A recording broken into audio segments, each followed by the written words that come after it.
করিউইন পোর্টালে আমাদের অনেক সুবিধা হয়েছে। এই অ্যাপসটার কথা আমাকে আশা দিদি বলেছে।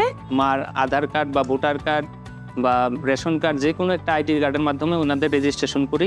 এই অ্যাপটা ইনস্টল করা, ভ্যাকসিনেশন সম্বন্ধে জানা এবং ভ্যাকসিনেশন সেন্টার বুক করা এই অ্যাপটার দ্বারা সোজা হয়ে গেছে। আমি আমার সেন্টারের আন্ডারে যতগুলো সাব সেন্টার আছে সবগুলোর ভ্যাকসিনেশন এবং রুটিন ইমিউনাইজেশন থ্রু ভ্যাকসিনেশনটা আমি ট্র্যাক করি এবং সুপারভিশন করি।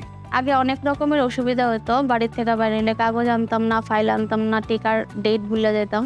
এই অ্যাপসের মাধ্যমে আমি জানতে পারি যে আমার বেবির ভ্যাকসিন কোথায় নেওয়া হবে এবং কত তারিখে নেওয়া হবে, তার 3 দিন আগে থেকে আপডেট চলে আসে। ভ্যাকসিন নেওয়ার পরে ওই সার্টিফিকেটটা ওদের মোবাইলে ওরা ইজিলি ডাউনলোড করছে এবং এই কর্মসূচির অঙ্গ হিসাবে আমি নিজেকে গর্বিত বোধ করি।